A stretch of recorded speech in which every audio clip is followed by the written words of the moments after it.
Corona के खिलाफ हर कोई इस वक्त इतना परेशान है कि वो चाहते हैं कि दुनिया का कोई भी देश हो वो वैक्सीन बना ले और उन्हें वो वैक्सीन मिल जाए।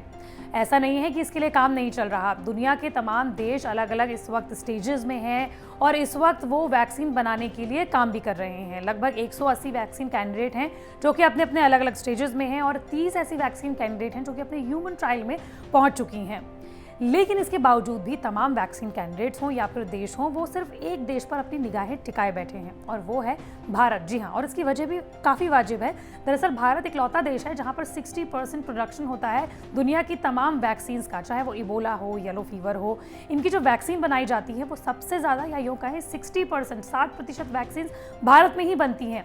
और इसी बीच में तेलंगाना की राज्यपाल हैं तमिलिसाई सौंदरराजन, वो भारत बायोटेक के ऑफिस जो कि हैदराबाद में है वहाँ पर गई। वैक्सीन का क्या चल रहा है, कौन सी स्टेजेस में है, उसके बारे में भी उन्होंने जानकारी ली और इस बीच उन्होंने एक ऐसा बयान दिया जो आपके चेहरे पर मुस्कुराहट ला सकता है, थोड़ा आपको राहत देगा। दरअसल उन्होंने ये कहा कि भारत में हैदराबाद से एक ऐसी वैक्सीन आ सकती है जो कि साल के अंत तक आ सकती है, जो कि प्रभावशाली होगी, सुरक्षित होगी और शायद लोगों तक सस्ते में भी पहुंचे। नमस्कार, मैं हूं आपके साथ श्रेया बहुगुणा और आप देख रहे हैं न्यूज़ तक।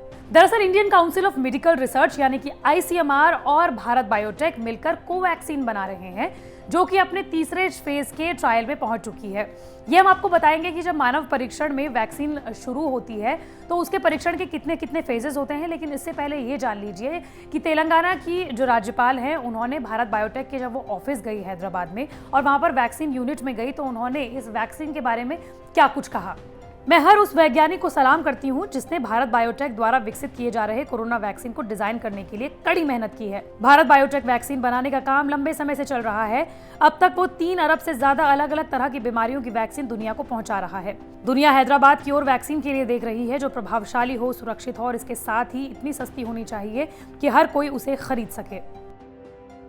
ये तो हम आपको बता ही चुके हैं कि भारत बायोटेक की जो ये वैक्सीन है कोवैक्सीन, वो अपने तीसरे चरण के ट्रायल में पहुंच गई है और इसके लिए 3000 कैंडिडेट तो सिर्फ और सिर्फ उत्तर प्रदेश में सेलेक्ट कर लिए गए हैं और बाकी अलग अलग राज्यों में जहां पर इसका परीक्षण होना है वहां पर भी वॉलंटियर्स को सेलेक्ट किया जा चुका है। तीसरे फेज का ट्रायल जो है वो लगभग 1 से 2 महीने चलेगा और तीसरे महीने यानी कि अगर अक्टूबर नवंबर वो चलता है, 15 दिन उसके कलेक्शन में लगेगा तो 15 दिन बाद यानी कि तकरीबन 2.5 से 3 महीने के बीच में वो मार्केट में उपलब्ध भी हो सकती है। और यही शायद उम्मीदें भी वहां के वैज्ञानिकों को भी है और इसी के साथ साथ वहां की यानी कि तेलंगाना की राज्यपाल को भी है। इसी के साथ साथ आपको ये भी बता देते हैं कि हाल ही के दिनों में ICMR और स्वास्थ्य मंत्रालय ने मिलकर एक वेब पोर्टल बनाया था। इस वेब पोर्टल का लक्ष्य ये था कि आप लोग ये जान सके कि कौन सी वैक्सीन कौन से स्टेज में है, कौन से फेजेस में है और दुनिया की तकरीबन 40 ऐसी वैक्सीन कैंडिडेट को उसमें शामिल किया गया था। लेकिन अगर आप भारत के पोर्टल में जाएंगे और भारत की वैक्सीन में जाएंगे तो वहां आपको दिखाई देगा कि 3 वैक्सीन का जिक्र है। 2 भारत की हैं यानी कि 2 स्वदेशी हैं और एक बाहर की है यानी कि सीरम इंस्टीट्यूट ऑफ इंडिया जो कि सबसे बड़ी फार्मास्यूटिकल कंपनी सिर्फ भारत में नहीं बल्कि विश्व में है। वो एस्ट्राजेनेका और ऑक्सफोर्ड यूनिवर्सिटी के साथ मिलकर एक वैक्सीन पर काम कर रही है, उसका ट्रायल कर रही है।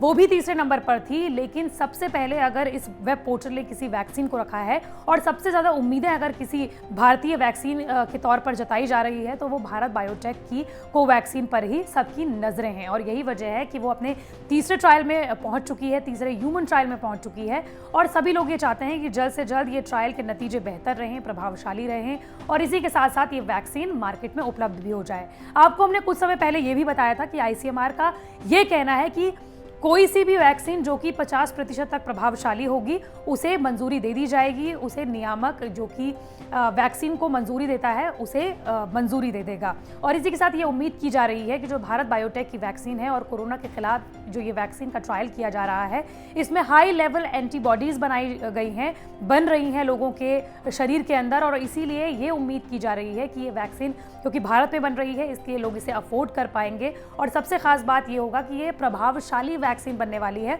तीसरे फेज के जो ट्रायल है अगर वो बेहतर रहे। आपको बता दें कि कोई भी वैक्सीन के अलग अलग फेजेस होते हैं और अलग अलग ट्रायल्स होते हैं। पहले उसे जानवरों पर टेस्ट किया जाता है और जब वहां पर वो सफल हो जाती है उसके बाद मानवों पर यानी कि मानव परीक्षण किया जाता है। उसमें भी 3 फेजेस होते हैं, फेज 1, फेज 2 और फेज 3। फेज 1 में 100 से कम लोगों को परीक्षण के लिए लिया जाता है। फेज 2 में 100 से ज्यादा यानी कि सैकड़ों लोगों को परीक्षण में लिया जाता है और तीसरे फेज में हजारों या लाखों लोगों को वैक्सीन के परीक्षण के लिए लिया जाता है। दरअसल इसकी वजह बहुत खास है। वैक्सीन के पहले चरण में उन लोगों को लिया जाता है जो शारीरिक रूप से स्वस्थ है, जिनको कोई बीमारी नहीं है, और वैक्सीन के दूसरे फेजेस में भी कुछ इन्हीं लोगों को लिया जाता है, जिसमें कि स्वास्थ्य कर्मचारी हो सकते हैं, डॉक्टर्स हो सकते हैं, या फिर वो लोग हो सकते हैं जो कि वैक्सीन अगर उन पर लगेगी, उनका परीक्षण होगा तो उसे झेल लें। और तीसरा फेज का जो ट्रायल होता है उसमें हजारों लोगों को इसलिए लिया जाता है ताकि ये देखा जा सके कि अगर किसी को कोई दूसरी बीमारी है, चाहे वो डायबिटीज़ हो, हाइपरटेंशन हो, या फिर दिमाग की कोई बीमारी हो, उसमें भी क्या वो वैक्सीन काम करेगी और क्या ऐसे में कोई साइड इफेक्ट तो नहीं होंगे। इसमें प्रेग्नेंट लेडीज़ भी हो सकती हैं, इसमें छोटे बच्चे भी हो सकते हैं, बुजुर्ग भी हो सकते हैं, और तमाम एज ग्रुप के लोगों को इसमें लिया जाता है। भारत बायोटेक के बारे में खास तौर पर अगर बात करें तो इसके ट्रायल्स में अलग अलग उम्र के लोगों को, अलग अलग तरह के लोगों को, अलग अलग बीमारियों से पीड़ित लोगों को भी शामिल किया गया है ताकि ये देखा जाए कि ये वैक्सीन कितनी प्रभावशाली होती है। हालांकि तेलंगाना की जो राज्यपाल हैं, उन्होंने जो उम्मीद बंधाई है वो वाकई में खुश करने वाली है। मंडे टू फ्राइडे में इसी तरह की वीडियो आप तक लाती रहूंगी। अगर आप भी किसी टॉपिक के बारे में जानना चाहते हैं तो कमेंट बॉक्स पर ज़रूर बताएं।